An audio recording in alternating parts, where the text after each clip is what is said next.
Depuis les origines, l'humanité a toujours été confrontée aux épreuves. Nul n'a jamais traversé la vie indemne. Les épreuves sont ces pierres rugueuses placées sur le chemin, ces vents violents qui secouent notre barque, ces flammes qui parfois menacent de tout réduire en cendres.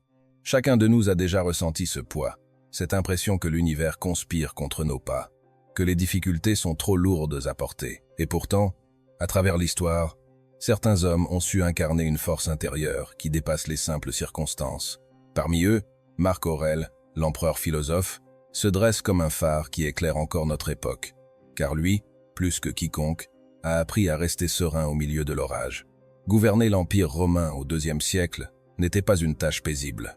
Guerre aux frontières, peste qui décimait les populations, complot dans les couloirs du pouvoir et douleur physique qui rongeait son corps. Malgré ce fardeau, il écrivait chaque jour des paroles qui traversent le temps et nous parlent encore aujourd'hui.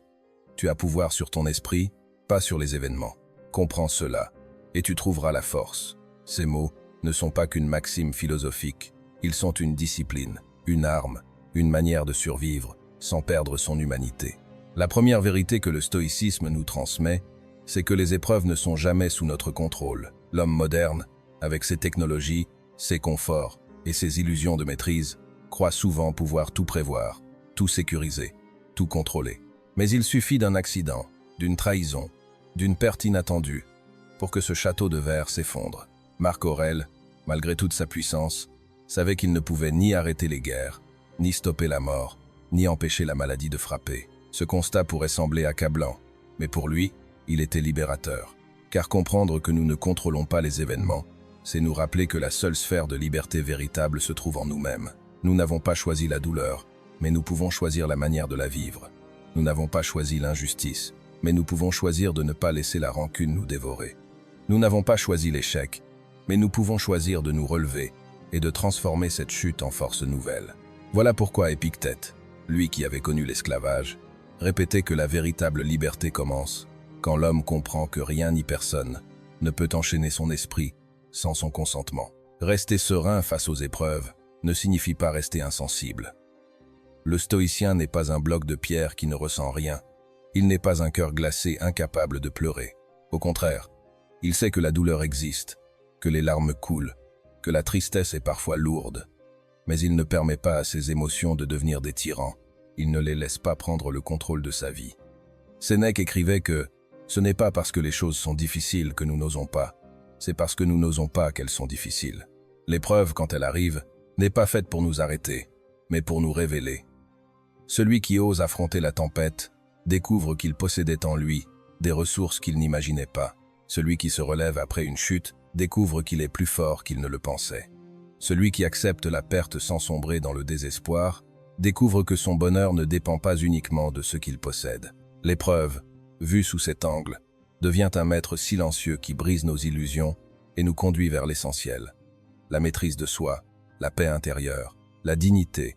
Imagine un instant que ta vie soit comme une citadelle. Les murs extérieurs représentent tes biens matériels, tes relations, ta réputation, ta santé. Ces murs peuvent être attaqués, brisés, réduits en ruines. Mais au cœur de cette citadelle se trouve un sanctuaire, un espace sacré que rien ni personne ne peut atteindre. Ton esprit, c'est là que se décide ta sérénité. Les ennemis peuvent prendre ta maison, mais pas ton courage. La maladie peut affaiblir ton corps, mais pas ton âme. Les hommes peuvent te haïr, mais ils ne peuvent t'empêcher d'aimer. Tant que ce sanctuaire reste debout, tu demeures libre. C'est ce que Marc Aurèle appelait la citadelle intérieure. Ce lieu où l'homme retrouve sa force, même quand tout autour s'effondre. Et c'est dans cette citadelle que se forge la vraie victoire. Car aucune épreuve ne peut la détruire sans ton consentement. Pour comprendre la profondeur de ce message, il suffit de regarder notre propre vie. Nous avons tous connu des moments où l'épreuve semblait insurmontable.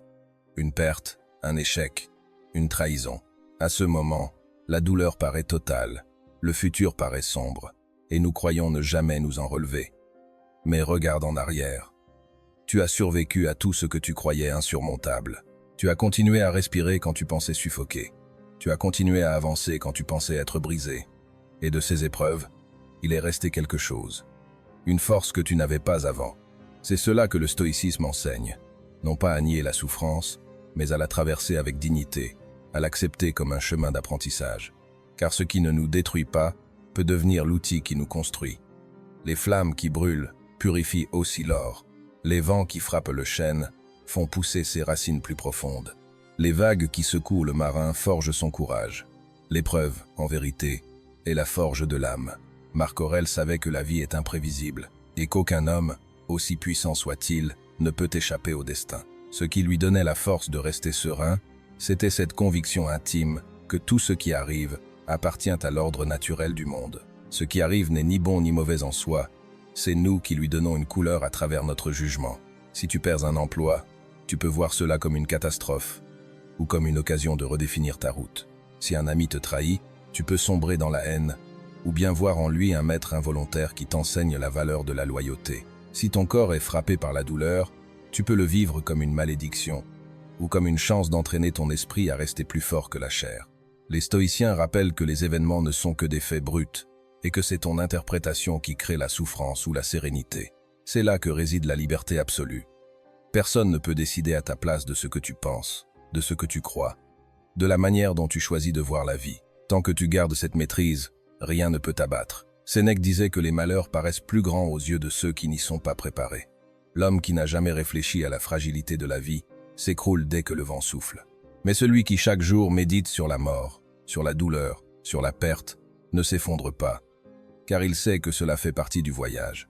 Marc Aurèle se répétait chaque matin qu'il allait rencontrer des hommes jaloux, injustes, arrogants, et que la maladie pouvait l'atteindre à tout moment. Cela n'était pas du pessimisme, mais une préparation, car celui qui se prépare aux coups de la vie les reçoit sans être surpris, et son esprit reste calme là où d'autres sombrent dans le chaos. L'épreuve n'est donc pas un accident, elle est une compagne de route, et celui qui l'accueille comme telle découvre une paix inébranlable. Rester serein face aux épreuves, c'est apprendre à distinguer ce qui dépend de toi et ce qui n'en dépend pas. C'est la leçon première d'Épictète, et elle semble si simple, mais elle contient une puissance infinie. Tu ne contrôles pas les paroles des autres, mais tu contrôles ta réponse. Tu ne contrôles pas la météo, mais tu contrôles ton humeur. Tu ne contrôles pas la mort, mais tu contrôles la manière dont tu vis.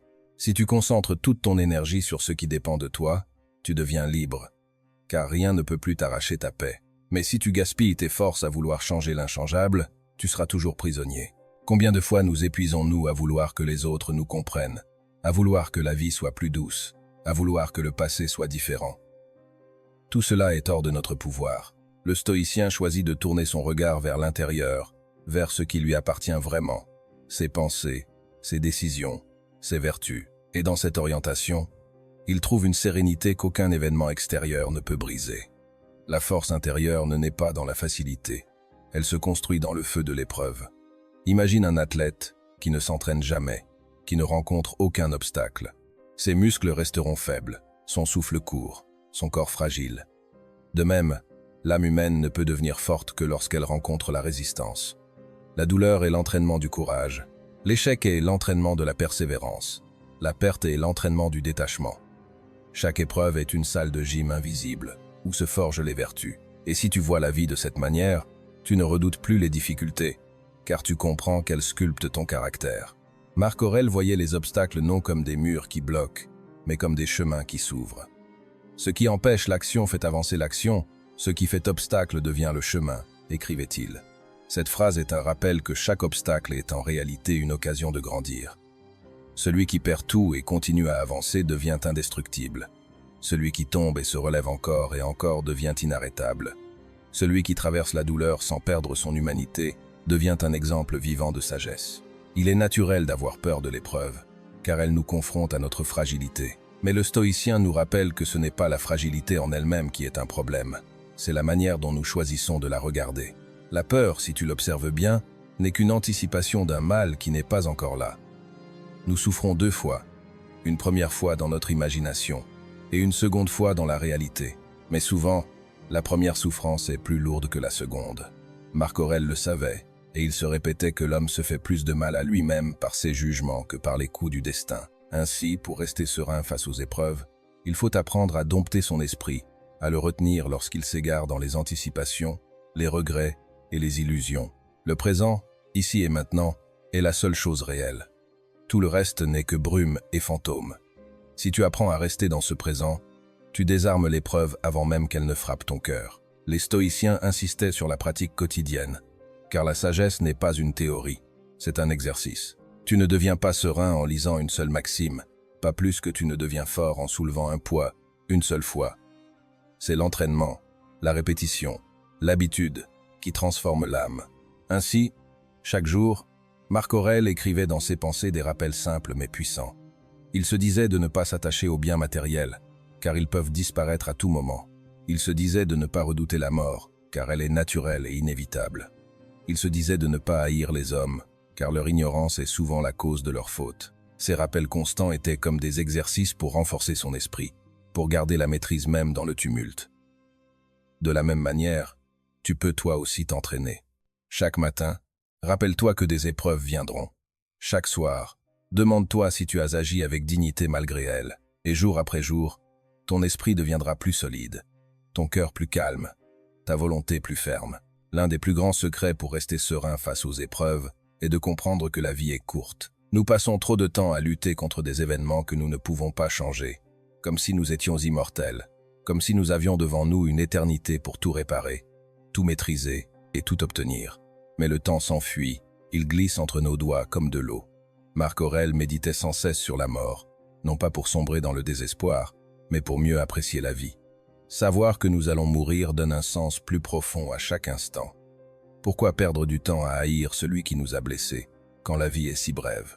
Pourquoi gaspiller son énergie dans la plainte, quand chaque minute est précieuse? Pourquoi fuir la douleur, quand elle est l'un des maîtres qui nous apprend à grandir? La conscience de la fin nous libère de l'illusion du contrôle et nous pousse à embrasser la réalité telle qu'elle est, avec courage et sérénité. Rester serein face aux épreuves, c'est aussi pratiquer le détachement. Non pas l'indifférence froide, mais le détachement conscient. Comprendre que rien de ce qui est extérieur à toi ne t'appartient vraiment. Ta maison, ton argent, ta réputation, même tes proches. Tout cela peut être repris à tout moment. Le stoïcien aime profondément, mais il aime sans s'accrocher. Il apprécie la richesse, mais il vit sans crainte de la perdre. Il goûte à la gloire, mais il ne fonde pas son être sur elle. Ce détachement donne une liberté immense, car celui qui n'est pas attaché à ce qu'il peut perdre ne tremble pas quand vient l'épreuve. Épictète disait que nous devons vivre comme dans une auberge, apprécier ce que nous y trouvons, mais prêts à partir quand il est temps. Celui qui vit ainsi ne connaît pas la panique quand la vie change, car il sait que tout est provisoire. La douleur de la perte demeure, mais elle n'écrase pas. Le détachement rend possible la sérénité. Lorsque la tempête se lève, il est facile de céder à la colère ou au désespoir. Mais le stoïcien voit dans chaque tempête une occasion d'exercer sa vertu. La patience se pratique face au retard, la maîtrise de soi face aux insultes, le courage face au danger, la persévérance face à l'échec. Chaque difficulté est un terrain d'entraînement, et chaque épreuve devient un pas vers la sagesse. Si tu adoptes ce regard, plus rien ne t'arrête. Tu deviens comme l'arbre enraciné dans la terre. Les vents soufflent, les pluies tombent, mais il reste debout, et plus les tempêtes se succèdent, plus ses racines deviennent profondes. Voilà la vraie force intérieure, celle qui ne se vante pas, mais qui résiste en silence, qui avance sans vaciller, qui se nourrit des coups pour devenir inébranlable. Ainsi, chaque jour de ta vie peut devenir une école de sagesse. Si tu acceptes de voir dans chaque épreuve une opportunité de te renforcer, si tu accueilles chaque obstacle comme une invitation à pratiquer la vertu, et si tu comprends que la véritable liberté ne réside pas dans ce que tu possèdes, mais dans la manière dont tu choisis de répondre au monde.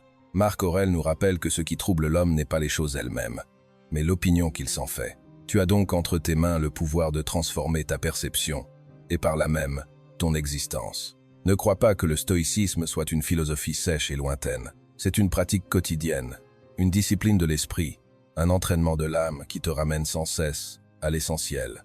La maîtrise de toi-même, le courage d'agir avec justice, la sérénité face à l'inévitable. C'est une voie exigeante, mais aussi profondément libératrice. Alors, si tu veux vraiment incarner cette force intérieure, commence dès aujourd'hui. Mets en pratique ces enseignements, pas demain, pas quand tu penseras être prêt, mais maintenant, car la vie est courte, et chaque instant qui passe est une chance unique de devenir meilleur. Et si ce message a résonné en toi, je t'invite à aller plus loin. Abonne-toi à cette chaîne pour continuer ce chemin ensemble, pour recevoir chaque semaine une nouvelle dose de sagesse, d'inspiration et de force intérieure. Car seul, on avance, mais ensemble, on bâtit une véritable communauté d'hommes et de femmes décidés à vivre avec courage, clarté et dignité. Rejoins-nous et faisons en sorte que chaque jour soit une victoire sur nous-mêmes.